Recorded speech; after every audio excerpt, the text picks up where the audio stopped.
Anyway, so Armida, you were telling me that when you were in your 20s, something shifted. So what happened in your 20s? Yes, so in my 20s, after getting married and moving to Los Angeles, and of course, academic, I had no plans of going to college because I did not have the confidence, and I knew academically it was very low. But what I saw when I would come home from work was my husband and all his friends, and they would be studying and they would be helping each other write term papers and you know everything that has to do at the college level. And it Okay. occurred to me that I never did that. I never asked for help. I never, I never, never sought out any support of any kind, any tutoring. And I realized then that it was my own self destruction, right? I was the negative impact, the negative voice that I had, and how it was negatively impacting. So my husband had always encouraged me to go to college.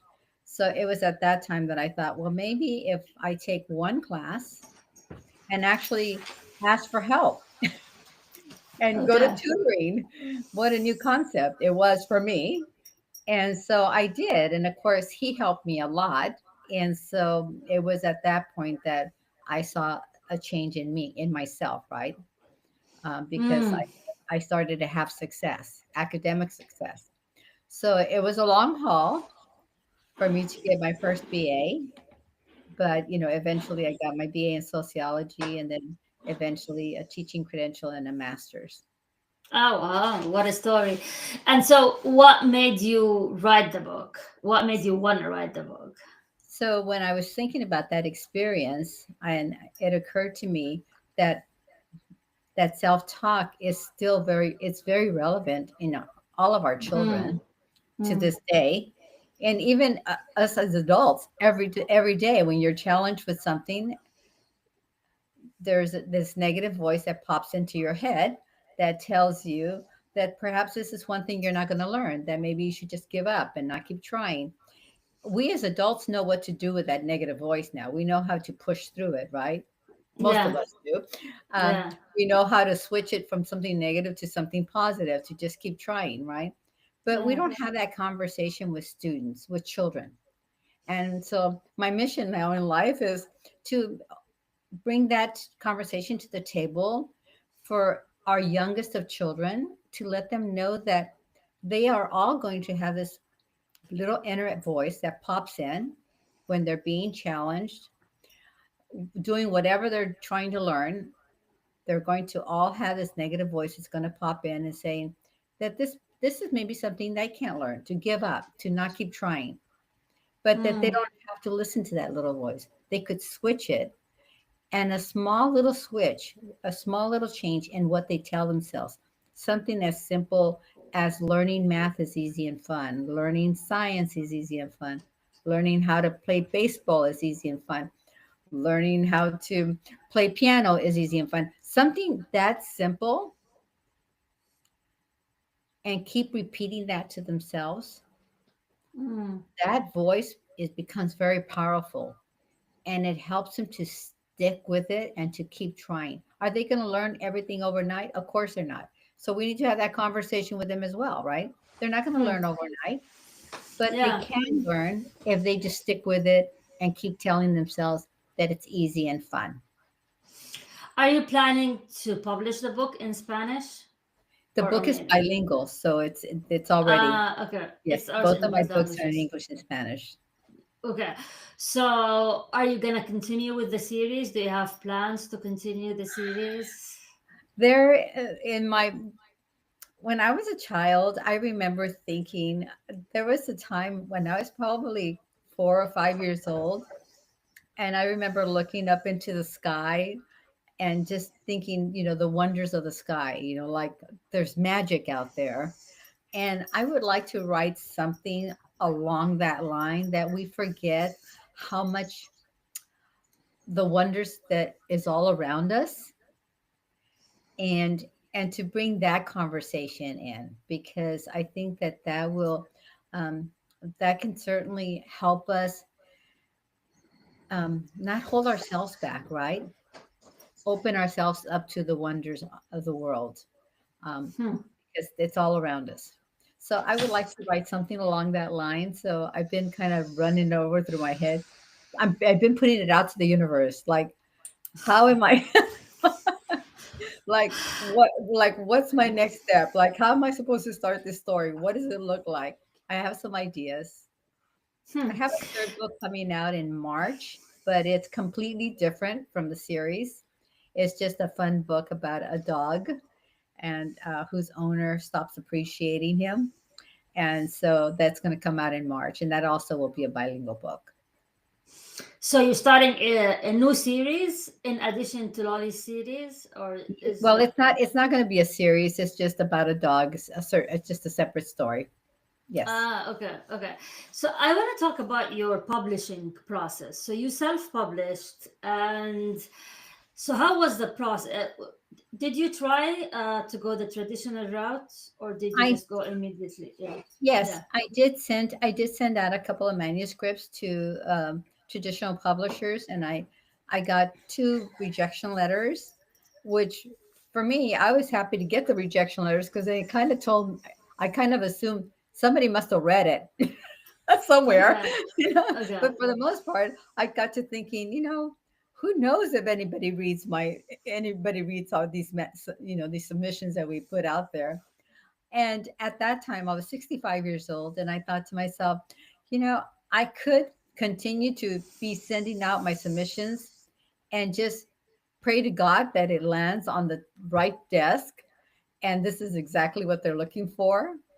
And I just thought to myself, I don't have that much time in life. I mean, maybe about another 25 years. And I was thinking, yeah, I don't want to wait around for that. And Mm, so I had taken some children's writing classes through a hybrid publisher. okay. And so I went that route, and they, of course, guided me with the editing and the layout, the technical pieces. But Mm. I am self-published. So did you find an illustrator, or did they find you the illustrator? How did No, that I work thought for you? that was the one thing that I had to do on my own was fine. They guided me to some sites that had illustrators, where Okay, illustrators go and advertise their work. But I okay. found a local illustrator, which I really enjoyed having because now when I do school visits, I go to a school site and I present to teachers. I in service to teachers with my book, and then the teachers walk away and they get a book. They go back to their classrooms, they read the book to their students, and then I come back a second visit, and then I do assemblies. And Mm, I don't read my book to children in an assembly setting, only because Brave Lolies Learns English, that doesn't lend itself to have a room full of 150 children. That needs to mm, be delivered in a small classroom setting where teachers can give the students the time to process the message and to have a deep conversation and to make a connection with their students. So when I come back a second time and I do assembly settings, the students know that I'm Lolis and the book has mm. already been read to them, so they know the story. So then I just share a little bit about my background and I show pictures of my childhood because children are very interested in who I am. I mean, they want to know that I'm a real person, right? That I, I had parents and we were poor, and so I show all these pictures of my childhood, and then I talk a little bit about Brave Lolis and what I experienced, and then I bring my illustrator with me, and then he puts him through a drawing exercise. So Mm. so it's a real neat experience. But so when I go into a school site, I ask a school site to, I don't sell my books directly to children, only because a lot of our children are in low income areas. And I know that Okay. financially that's hard. And so, but what I do, I request the school site to buy a minimum of 75 books directly from me.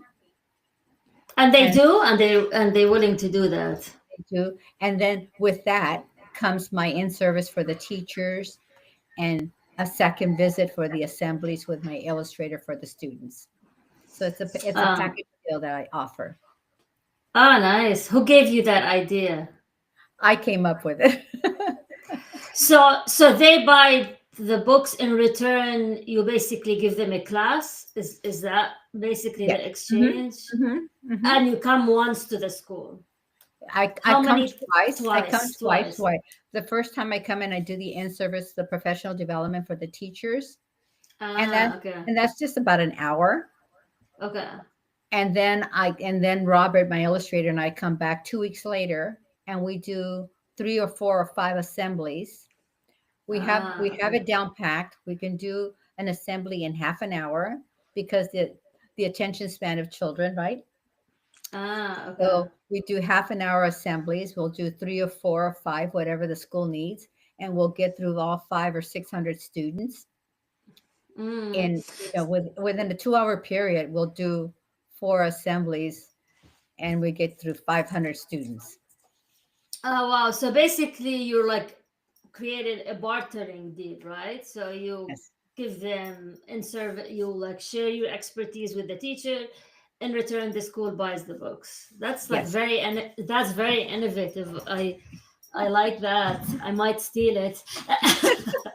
I'd be more than happy to talk to you about it, only because, you know, and so I always make sure to tell folks when they go, because I used to work in a school site and I used to manage staff developments at a school site. Okay. So people would approach me, right? So I have that background as well. And so I'd be more than happy to help you in any way that I can. But I always tell people, because people say, how do you get into the school site? Do you contact the librarian? Because getting a hold of the principals or any administrator is very difficult because they are running ragged. So Yeah. I will oftentimes reach out to the librarian, but I don't meet with a librarian one on one. I set up a Zoom. I first Mm, talk to the librarian and I talk about the program and what I can bring, but then I set up a meeting, a Zoom meeting with her and her administrator, mm. the librarian and the administrator, so that the administrator hears directly from me what the whole package is. Oh wow. And so, Uh, so then I also tell folks that, um, and I've done this is, for example, there's each each city has a um, school district. The big school districts, or whether it's a big school district or a small school district. I've gone to the larger school districts and made connections with the directors of the librarians for the school district. So Fresno Unified has 85 elementary schools. mm. That means there's one library in each school. So there's 85 librarians. Oh wow. I So see. I've in serviced, I've I have gone to the district office and I've asked to in service all the librarians, and I've offered to give them each a book. But Mm. usually what the district will do, come back and say, no, we'll buy them from you. I'm like, okay, buy them from Ah, me. okay. Right. So then, Ah, okay. so then they'll buy a book for every librarian. I will in service a librarian, and then they go back to their school. Hmm. And I then like that. they're the ones that open the doors to their administrators so that I could present to their administrators. Hmm. Wow, you got it all like mapped out. Um, so do you do any social media marketing or all like face? I do Facebook and I do a little Instagram, but I don't, because I don't really spend my time and energy advertising on Amazon or anywhere else because the return is minimal Mm, for that. So I don't do book fairs anymore because okay. again, the return is minimal, especially if I have to travel out of town for them. And so you have, the cost of travel, hotel accommodations, and then if you have to pay for a booth and then you're there all day. So, it could be a Yeah. day or two. So I don't do any of that anymore because the return, I'm competing with all these other authors Yeah. and they all have their own booth. and people come to these events and they're only going to buy 3 or 4 books. So you're you've got there's the competition is big, right? So I Yeah. feel that the return is not there for me, in that. But I do go to conferences for educators. I see. Is there any like children's author that inspired you, or like someone that you try to emulate their style? No, no, only No, because, example. yeah, no, only because I think, you know, our individual stories, they're just that, right? They're individual stories. And Okay. um, yeah, I've never thought about that. So no, Okay. I kind of feel like I have a message that I want to convey, Okay. and it's got to come from me. And do you have children? No, I don't. Okay. Don't. Or No. like nieces or nephews that Yes, read I the do. book? Mhm. Okay. And Yes. what was their impression when they read the book? They're ecstatic. Of course, like I said, this was never on the radar, and for me to put myself out there, especially with a personal story, and sharing one of my darkest secrets in life, right? That academically I was not smart, and how I cheated through school. I tell myself I should probably write a book about the teacher who cheated through school or something. Yeah, yeah. Yeah, yeah, I love that. Do they think now you're a cool aunt after what they Well, you know what? It's kind of interesting because when you self-publish, you could do whatever you want with the books, right? So I Yeah. incorporate them into my second book. So their Ah, pictures are in they're part of the characters in my second book. So yeah, they think that's pretty cool. that is pretty cool. So, what kind of advice would you give to someone who wants to write a children's book? Well, first of all, just write. Just keep writing, because I mean, I've been writing for probably about 20 years. And so Okay. I've got several stories, that I could easily just pull out and run with it. So I would say just write, right? Stay focused and write. And then once you're ready, just look at the stories that you've written or story. And once you feel that it's got all the components, and they've got, especially if you're writing for children's books, I mean, they've got to be under 700 words, because of the attention span for children. And of course, the story has to have, like a challenge, right? And how they overcome the challenge, right? And of course, a happy ending. So, but then seek out the support of folks that can help you move it forward, right? For example, an Mm. editor. I mean, just because you write a story, I mean, I wrote my first story and I thought it was perfect. And then the editor comes back with 3 pages of suggestions, and I thought, what? Yeah. And you know that, right? Yeah, of course. Yeah, And definitely. so Yeah. then it's a whole editing piece, and there's a lot of pieces to it. And if you can afford to find a company that is reputable, that will help you get through all of those pieces. Or if you can't, if especially if you're technology savvy, that you could upload your own book onto Amazon. There's a lot of people that do that. Did you do that yourself? No, Upload it I on didn't. Amazon? Yeah, no, I didn't. The The company hybrid, did that. yeah, Did that for because you. that was Okay. another service, and only because I knew what I didn't know, and Yeah. I knew that I did not have the technical skills to upload a book and the measurements and all of the details of that. And so Yeah. I just thought, I don't have the time and the Yeah. energy to learn that. Yeah. Now, maybe That's that true. was in my 20s and my 30s. But excuse me, thanks here. God Um, bless you. Yeah. but I just thought in my 60s, excuse me. Bless you. Um, Yeah. thank you.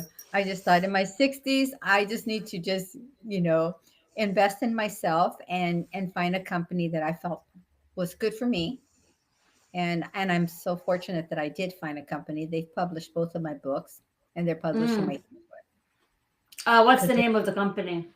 Miriam Laundry. It's out Mm. of Canada. Okay, cool. It's out of So, Canada. so your book comes under their name, right? Or it comes under so like the back of the. Their name is on the book, but Okay, I have all the rights to the book. okay, okay. Yeah. All So right, great. I just bought their service, but Okay. yeah, all the technical support. Got it. All right. So this has been really wonderful, Armida, and I wish you the best of luck. Thank And you. I loved your idea of how you created this whole like bartering system where you give them advice and counseling and help, and in return they buy your books. I think it's like genius. And for anyone who's listening or watching, how can they get in touch with you or buy your books? Sure. So my books are on Amazon Okay. and Barnes and Noble, but they can also reach me at armidaespinoza.com.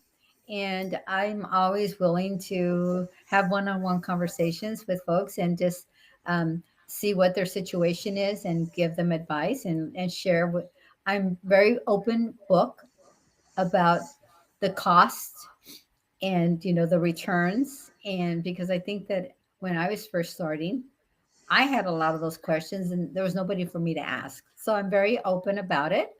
And so, yeah, I'm more than happy to help anybody that's interested. Excellent.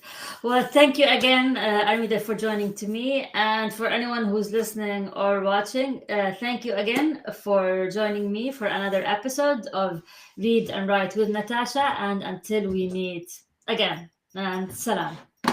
Thank you.